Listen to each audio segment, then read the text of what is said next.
Ako po si Benny Buebo, isang full-time miracle workers ng The Kingdom of Jesus Christ na pinamumunuan po ng aming pinakamamahal na pastor, Pastor Apollo C. Kibuloy.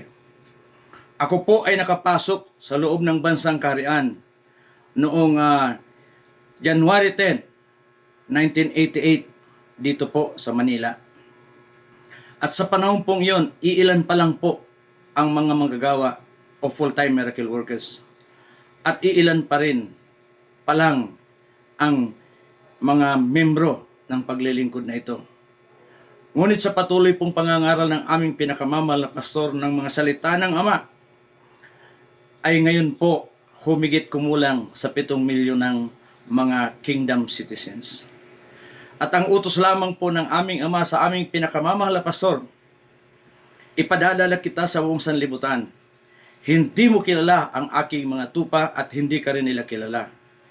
Ngunit kung marinig nila ang iyong boses, sila'y maniniwala sapagkat kilala ng aking mga tupa ang aking boses.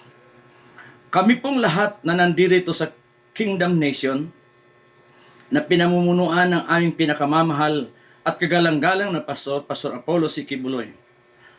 Kami pong lahat ay may kanya-kanyang bisyo at mga kasamaang ginagawa nung wala pa po sa kingdom. Ngunit, ang itinuro po sa amin ng aming mahal na pastor ay ang magsisi at isuko ang aming mga kalooban o ang aming sariling kalooban na walang iba kundi yun ang binhi ni Lucifer na itinanim sa tao. At kami po upang tumanggap ng bagong espiritu ng pagsusunod sa kalooban ng ating dakilang Ama. Tinuruan po kami ng aming mahal na pastor na mahalin ang Diyos ng buong puso, buong lakas, buong pag-iisip, buong kaluluwa. At tinuruan po kami ng aming mahal na pastor na mahalin namin ang aming kapwa na gaya ng aming mga sarili. Mga kapatid at mga kaibigan, tinuruan din po kami ng aming pinakamamahal na pastor ng good manners and right conduct. Tinuruan din po kami ng aming mahal na pastor na sumunod sa batas ng lupa at yan po ay ginagawa namin. Mga kapatid at mga kaibigan, ngayon po ang Bansang Kaharian na pinangungunahan ng aming pinakamamahal na pastor, Pastor Apollo C. Kibuloy, ay ginigipit, kaliwat kanan, ginigipit po kami mga kapatid. Ginigipit po ang aming mahal na pastor. Pagmasdan po ninyo kung ano ang ginagawa ng Senado, ng Kongres, at ng iba pang nanunungkulan sa ating bansang ito mga kapatid. Ngayon, sa aming kalagayan ngayon, saan pa ba kami hihingi ng tulong? Wala po kaming mahihingi ang tulong sa tao. Wala po kaming mahihinging tulong sa gobyerno, sa Senado, sa Kongres, o sino man na nanunungkulan sa gobyerno. Kundi ang aming tulong lamang po ay nagmumula sa ating dakilang Ama na nasa langit. Mga kapatid at mga kaibigan, ang ministry po ng aming pinakamamahal na pastor ay mayroong judgment. Ang sinabi ng dakilang Ama sa aming mahal na pastor, ang kaaway mo ay kaaway ng anghel na umuuna sa iyo. Ang kaibigan mo ay kaibigan ng mga anghel na umuuna sa iyo. Mga kapatid, hindi po namin gustong makipag-away dahil kami po ay law-abiding citizens. Tinuruan po kami ng aming mahal na pastor ng love your enemy. Ngunit ano po ba ang ginagawa ngayon sa amin dito, lalong-lalo na sa aming pinakamamahal na pastor? Taong bayan, bansang Pilipinas, batid ninyo kung ano ang panggigipit na ginagawa sa amin. Ginipit kami mga kapatid, kaliwat kanan. Parang sa panahon ni Moses na wala na silang matatakbuhan. Bundok sa right side, bundok sa left side, Red Sea sa harapan, at mga sundalo ni Perong mababangis ang nasa likuran. Ngunit mga kapatid, si Moses ay humingi ng tulong hindi sa kaninuan, kundi sa Ama, sa Diyos na lumikha ng langit at ng lupa. At tinanong lamang po ng Ama si Moses kung anong mayroon siya. Ang sabi ni Moses, walang iba kundi tungkod. Ang sabi ng ating ama kay Moses, ituro mo sa dagat na mapula. Mga kapatid, yun nga po ay sinunod ni Moses. At ang ama ay gumawa ng milagro. Hinawi ang Red Sea na yon. At sila ay tumawid. At nung sila ay tumawid, mga kapatid at mga kaibigan, hinabol po sila ng mga sundalo ni Paraon. Ngunit tingnan nyo, mga kapatid at mga kaibigan, kung ano ang nangyari sa mga sundalo ni Paraon na humabol kay Moses at sa bayang pinili ng ating dakilang ama, ang bansang Israel. Ganon din po sa ngayon, mga kapatid, sapagat may judgment ang ministry ng aming mahal na pastor. Saksi po ako niyan, mga kapatid, since January 10, 1988, lahat ng kumalaban po sa aming pinakamamalaban, hindi ko kayo tinatakot. Ngunit lahat po ng kumakalaban sa aming mahal na pastor, dinadalangin po namin yan, naliwanagin sila ng ama. Subalit kung dumating na po sa sukdulan, mga kapatid at mga kaibigan, ang judgment po ng ating ama ay ihuhulog o hinihulog sa mga taong naglapastangan sa aming mahal na pastor. Pagmasdan nyo kung ano ang mga paglalapastangan ngayon ng mga tao, lalong-lalo na ng ibang nasa gobyerno. Pagmasdan nyo kung gaano nilapastangan ng aming pinakamamalapason. Pagmasdan nyo kung ano ang paglapastangan ng mga false witness ni Risa Hontiveros, si alias Rene, si alias David, si alias Jackson, si alias Amanda, at iba pang mga Ukrainians na nagdala ng alias. Mga kapatid at mga kaibigan, sa mga panahon pong ito, wala na po kaming malalapitan, kundi ang amang nasa langit na lamang po. At nagpapasalamat kami sapagkat yan ang sabi ng banal na kasulatan, my help cometh from the Lord. Mga kapatid, hindi po namin gustong mangyari ito sa sino man. Ngunit tandaan ninyo, isulat nyo sa bato, itagga nyo sa bato, ang lahat ng kumakalabang sa aming mahal na pastor. Ito ang sabi ng ama, huwag kayong gaganti, sapagkat ako ang gaganti, sabi ng Panginoon ng mga hukbo. Mga kapatid at mga kaibigan, alam ko, kinukutyap niyo ang aming mahal na pastor. Alam ko mga kaibigan, na pinahihiya ninyo ang aming mahal na pastor. Wala kaming ibang hihingian ng saklulo, kundi ang Diyos sa langit. Bantayan nyo, bansang Pilipinas, ang lahat ng mga sasalita ng kalapastanganan sa aming mahal na pastor. Gustuin man ninyo o hindi, isa-isa, tingnan nyo kung ano ang judgment na ihuhulog ng ama sa kanila. Sapagat ang ministry po ng aming mahal na pastor, hindi ko kayo tinatakot. May judgment po. May hustisya. Sa Davao, marami na po ang lumapastangan sa aming pinakamamahal na pastor. Isa na lamang pong banggitin ko dahil marami po ito. Ngunit isa na lamang. Muna, ito pong pastor ng Assemblies of God na si Mr. Castillo. Papangalanan ko po si Mr. Castillo, pastor ng Assemblies of God sa Davao City. One time doon sa Davao, ang programa niya sa radio, 5 to 6. 6 to 7 naman si pastor. Pagdating ni pastor doon at nakita ni Mr. Castillo, ininsulto niya ang aming pinakamamahal na pastor. Anong sinabi niya? Kibuloy, alam ko na sa Bisaya pagkasabi, dinihog ka. Ang gidihog sa imuha, lana sa lubi nga baho.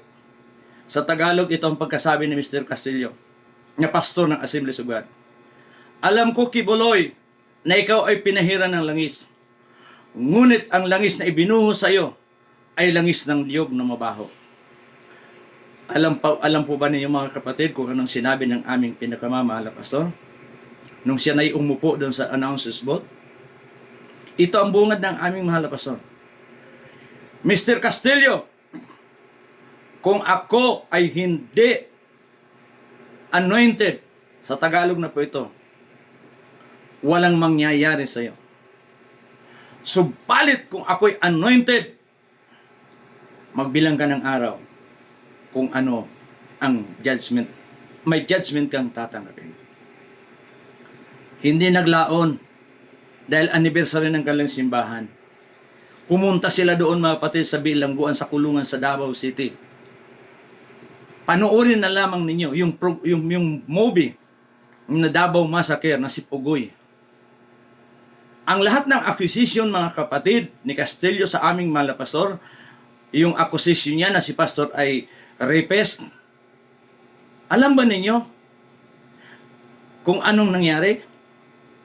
Si Mr. Castillo mga kapatid ay mismong inutusan ng mga bilanggo na i-rape ang kanyang mga young people. Alam nyo ba mga kapatid na pati yung isang Australian ni-rape din ng mga bilanggo? Alam ba ninyo yan? Pati mga young people niya ni-rape.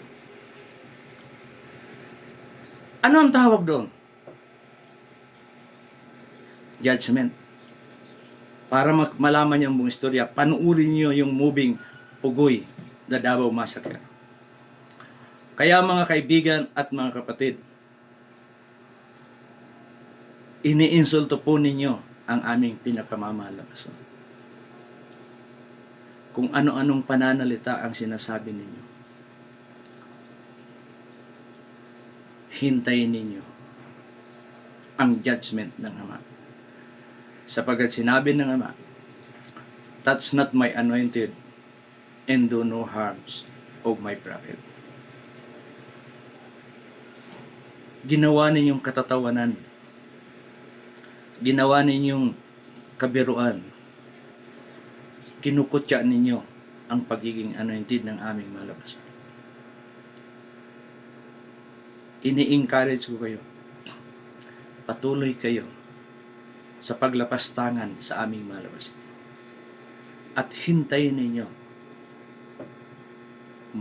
matagal o madali, ang judgment ng Ama, ang judgment ng langit,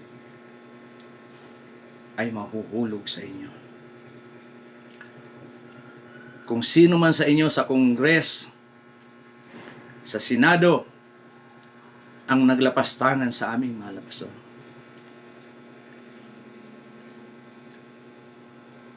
hindi po nakakalimutan ng Ama sa langit ang ginawa ninyo.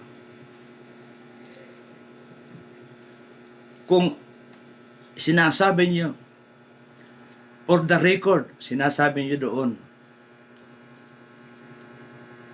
isinulat ninyo sa papel, for the record, nakasulat sa langit, ang lahat ng ginawa ninyo na pangungutya, paglalapastangan sa aming mahal na pastor.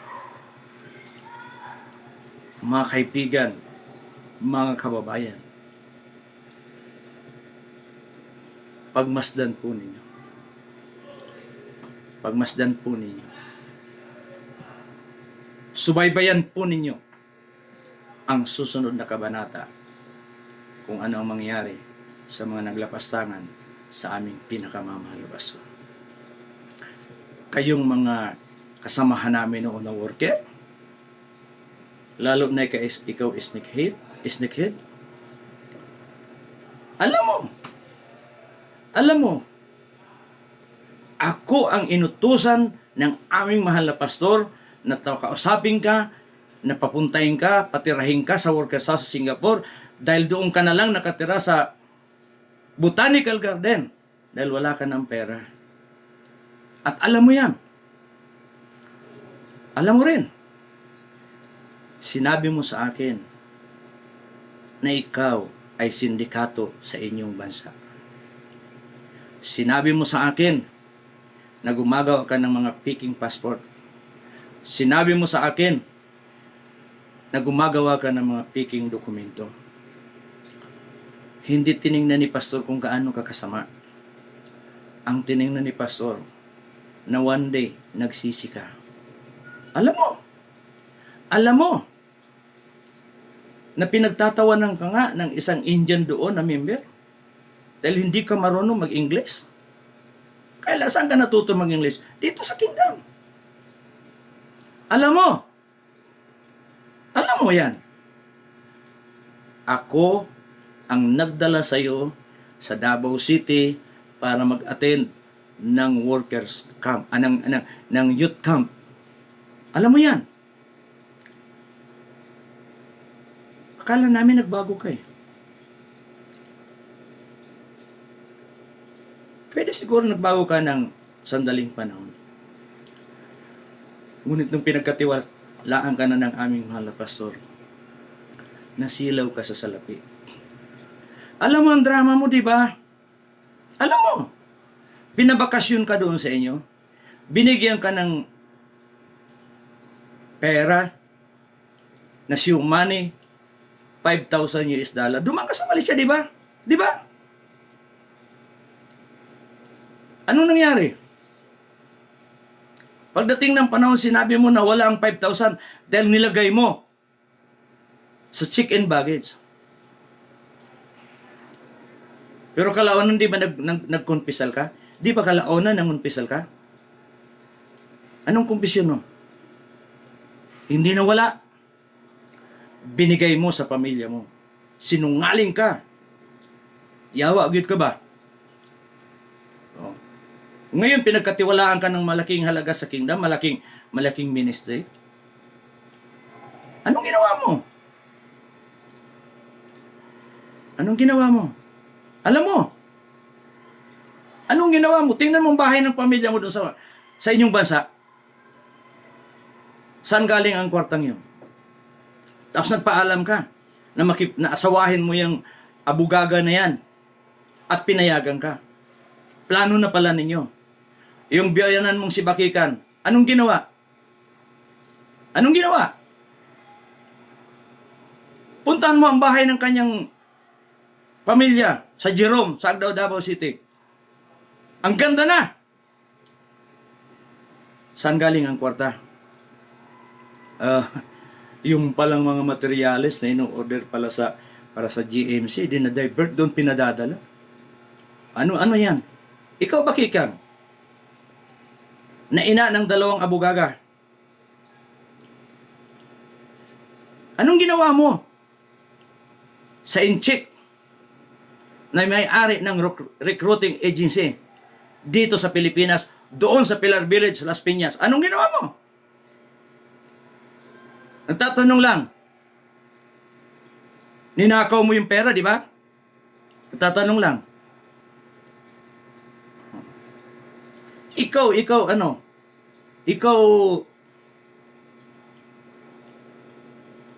Kapitan Ingo, ano ka? Alam mo, di ba? Alam mo, di ba? Anong pinagagawa mo? Ikaw daw magsabi. Pero hindi mo masabihin yan. Nakasulat lahat sa langit yan eh. Oh, kayong pamilyang yun, ang ganda ng buhay nyo, di ba? Ano ang buhay nyo? Kaming mga manggagawa na kapatid noon ninyo sa espiritu. Hindi kami nakatamasa ng pagpapalang binigay sa inyo. Oh, kayong mga bugaga, 20,000 weekly ang inyong honorarium. Kayong mga bugaga, may security pa kayo, nakatira pa kayo sa isang magandang subdivision sa Davao City. Binigyan pa kayo lahat ng mga sasakyan. May gwardiya pa kayo pag matulog. Ang kulang na lang sa inyo, may tagapunas ng puwit ninyo kung kayo tumatae. Provided kayo lahat. Senyorita kayo. Kayong abugaga. Namasyal kayo, pumunta kayo doon sa Qatar, pumunta kayo sa Dubai. Alam niyo saan kayo nag-shopping? Sa Qatar, sa Landmark. Sa Dubai saan? Dubai Mall. Nag-iipar kami, kayo, hindi nga kayo humawak kahit humawak ng konti. Oh. Tapos ganyan kayo. Maninira kayo sa aming mga lakas. Oh. Sa sanlibutan ang tawag sa inyo. Gago kayo ba? Sa sanlibutan. Dito anong tawag niya sa inyo? Blasphemer. Kala ninyo hindi kami iimik. Ilang milyon ang ninakaw niyo sa kingdom? O bakit kayong mga kapamilya ni Kapitan Ingo? Bakit mayroon kayong mga kondominium? Tapos ipapahid niyo sa aming malapasor ang lahat ng mga kalapastanganan na yan. Kayong mga Ukrainians,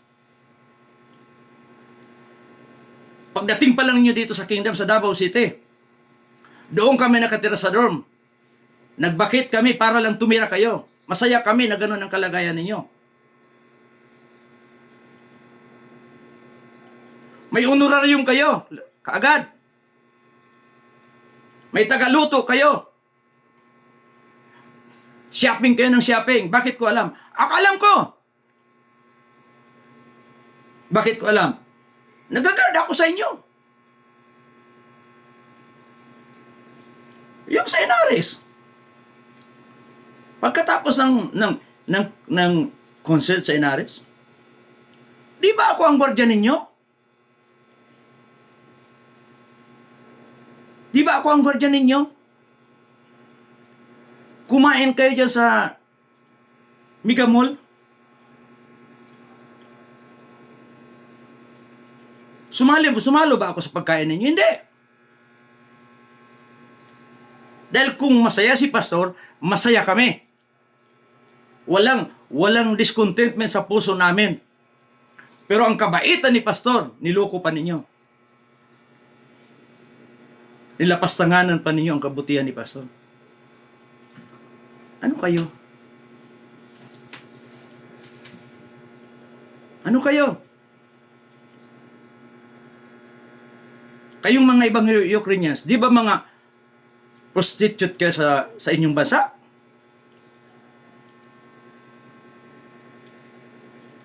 Tapos ganyan kayo. Di ba laging kumakain kayo ng masarap kasama ni pastor? Alam namin, di ba? Dahil nakatingin kami sa inyo at masaya kami na kayo ay bigyan ng special attention ng aming mga pastor. Dahil tinuruan kami ni pastor niyan. Kasi alam niyo ba, doon kasi sa langit, pag dumating ka doon, ang sabi ng ay mga pastor, masaya ang mga anghel. At nagsasabing, may kapatid tayong tagalupa. Nandito ngayon sa langit, i-welcome natin. Kayo taga-impyerno naman sa una ba? Tayo na taga-impyerno. Pero dahil nandito ang kaharian ng Ama sa lupa, ito ang langit, di ba pagdating nyo dito, welcome kayo. Tapos ganyan pa. Plano mo isnikid, hindi nagtagumpay.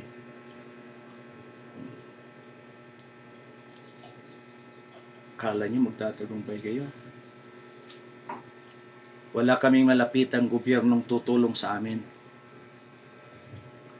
Pero huwag niyo sabihin, nadihado kami.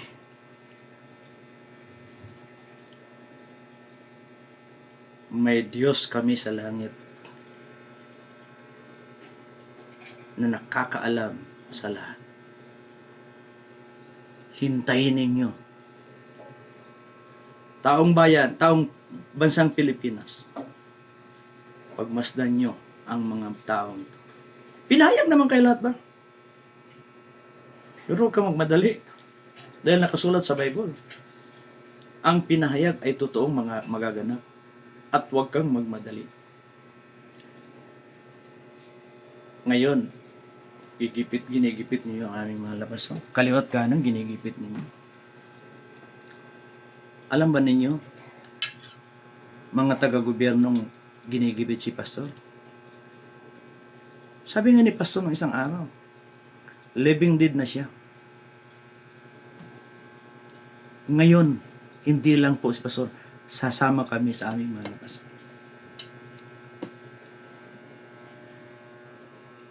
Ang dedication namin, alam niyo ba? No matter what. If I die now, I die here doing the will of God. Sige, gawin niyo. Gawin niyo. Gawin niyo ang mga maitim na plano sa amin. Tatayo kaming loyal sa aming pinakamamahal na pastor, Pastor Apollo Siquiboloy, ang hinirang na anak ng Diyos, to the last breath. Hindi namin mahal itong buhay namin ito. Handa namin ihalay ito. Hindi namin kayo tinatakot. Subukan nyo. Subukan nyo. Hindi kami nananakot. May Diyos kami sa langit. Ang Ama namin sa langit nagmamahal sa bawat inaapi. Nang-api ba kami sa inyo? ikaw Bongbong Marcos. Inapi ba namin ka? Inapi ka ba namin? Pinakain ka pa namin, di ba? Di ba ayaw mong pumunta sa mga mainstream media, sa mga debate, dahil lalapas tanganin ka? Sino kumupo sa'yo? Di ba ang isiminay? Di ba ang isiminay? Sinundang ka sa lahat ng lugar na pinuntahan mo. Kahit 5 centavos wala kang binigay. At hindi kami nanghingi sa inyo.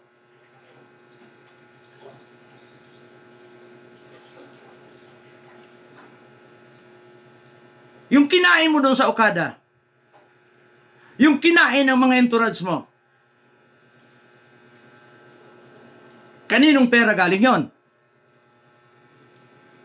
Ang tawag namin noon, BBM, blood money. Anong ginawa ngayon ng administrasyon mo? Alangan hindi mo alam anong nangyari sa Senado. Alangan hindi mo alam ang ginawa ng NTC. Di ba ang NTC, under sa Executive Department?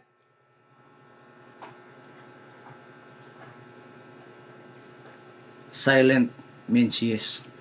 At hindi ka umimik. At hindi ka umimik. Tingnan mo anong ginawa. Gusto kami patahimikin lahat. Pinatahimik ang isiminay. Gusto pang patahimikin ng 3 itlog na yan dyan sa Kongreso. Ang aming social media. Kala nyo magtatagumpay kayo. Sorry. Hintayin ninyo. Bibisitahan kayo ng anghel ng Diyos sa langit. Kagaya ng pagbisita ng anghel doon sa Ehipto. Alam ba ninyo, sinabi ng Diyos sa langit na Ama namin ngayon, ang sikreto para hindi tamaan ng salot.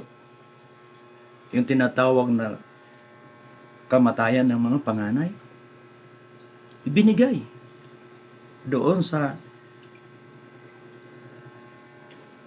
mga anak niya. Sinabi ng Ama, dadaan sa hating gabi ang anghel ng kamatayan. Ang sino mang ang madadaanan ng anghel na ito, ng angel of death, o anghel ng kamatayan, na walang bayad ng dumi, walang bayad ng dugo, ang doorpost nila, mamamatay ang lahat ng panganay. Walang record sa mga Israelites na may namatay. Bakit? Binigay ng dakilang Ama ang sikreto sa kanila. Pero sa Ehipto. Manood na lang kayo. Panoorin na lang yung movie. Sa Ehipto,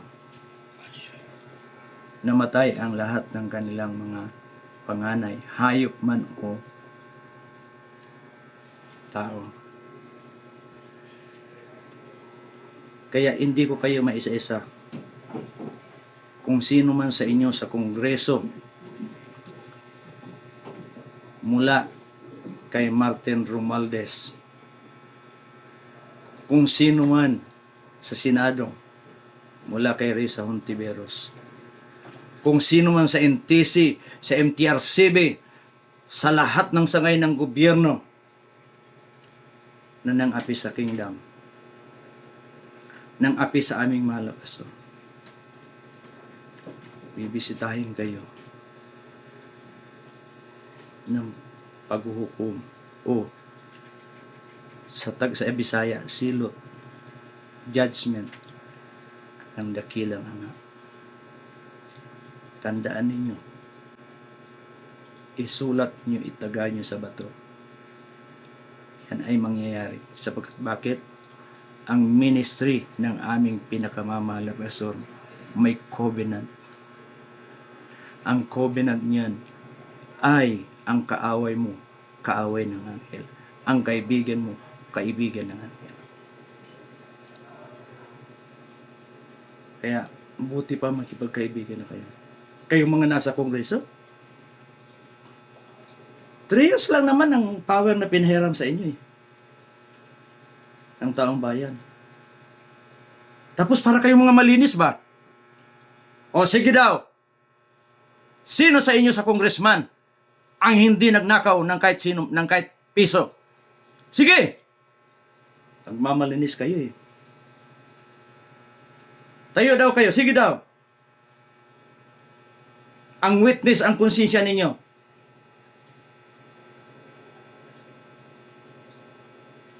Ang witness, konsensya ninyo. Dali, marahil magsinungaling kayo, hindi nyo aminin. Pero, ang witness, ang konsensya ninyo. Alam ninyo, di ba? Alam niyo kung honest kayo o hindi. Kami dito sa Kingdom, tinuruan ng aming mga pastor, to the last centavo, honest kami. To the last centavo. Pwede kaming gumastos. Pero may resibo. Kayo.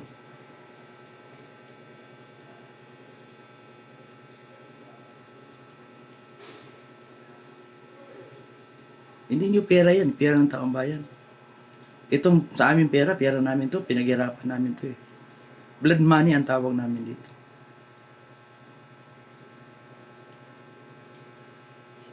Sige lang. Kayong lahat, mula kay Snakehead, sa pamilya ni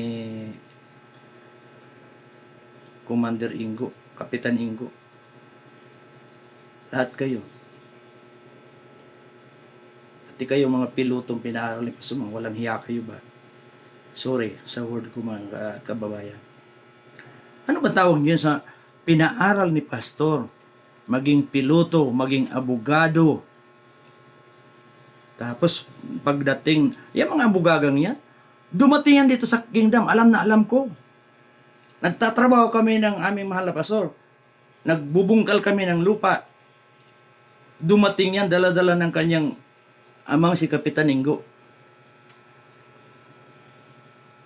Nakapampers pa kayo, di ba? Oh.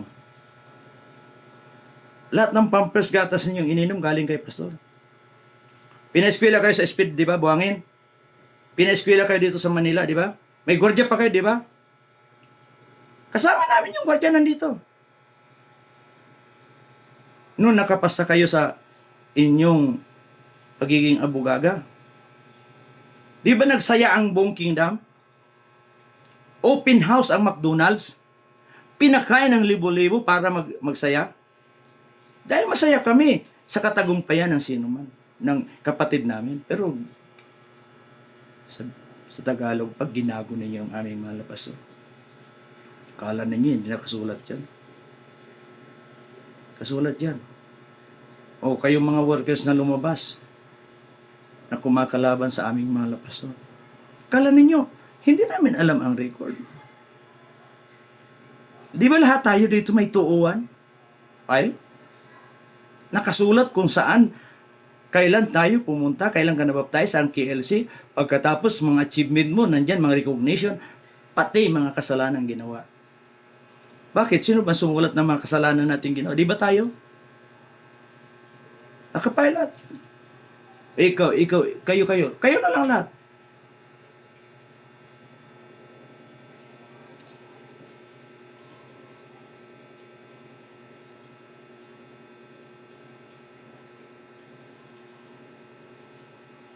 Kingdom citizens and sons and daughters of the Almighty Father all over the world. Manatili tayong tapat, loyal, committed defender of the throne. Ang buhay natin sa mundong ito ay walang kabuluhan kung hindi masumpungan na nasa kalooban ng salamat sa pagkatayong lahat ay nasa kalooban ng Pastor,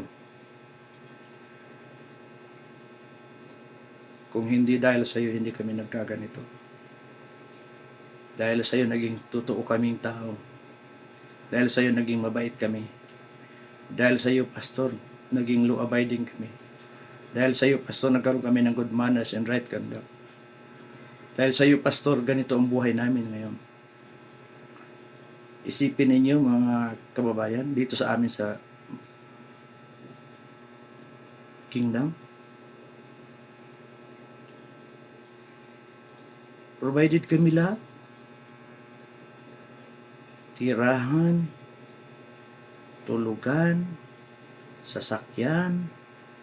Sarap ng buhay namin. Bakit?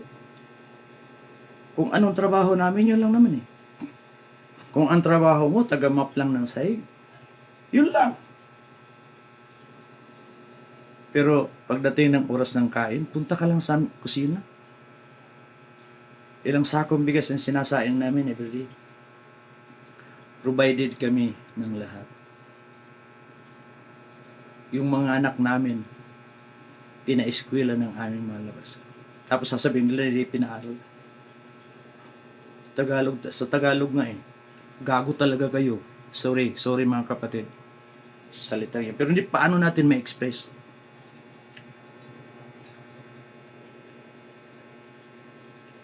Sarap ng buhay namin. Matulog kami.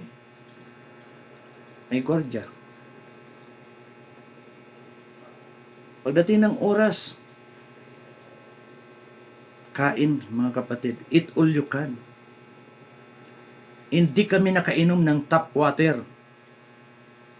Puros purified drinking water. Pag may nagkasakit, meron kaming medical department.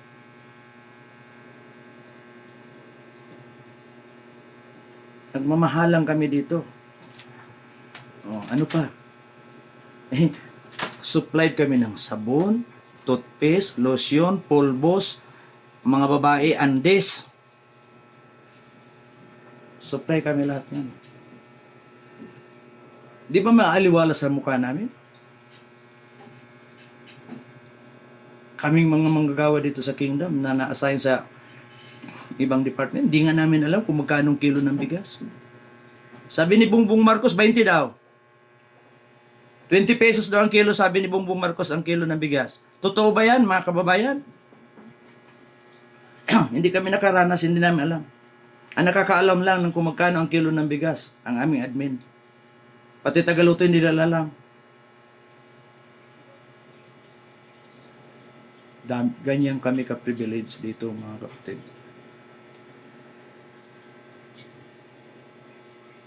Kung hindi nga kami mag-ingat, kung pasukan nga kami ng espiritu, ng hoarding,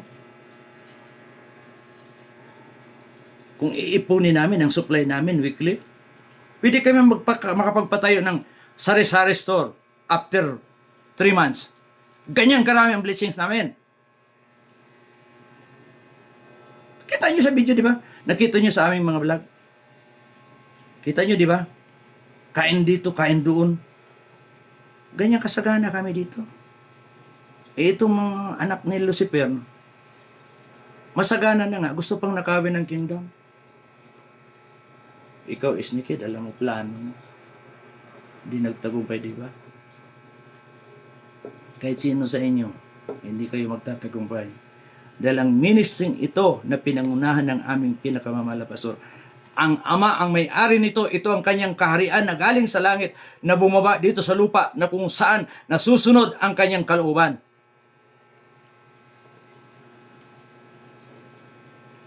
Pastor,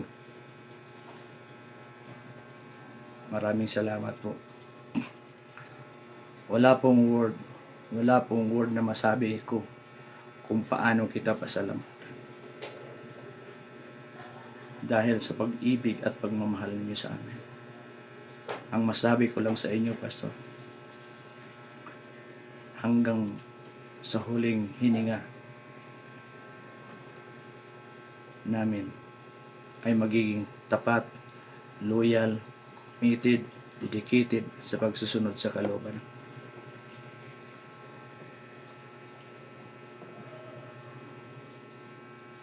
Salamat po, Pastor. Pastor, makakaasa po kayo. Makakaasa po kayo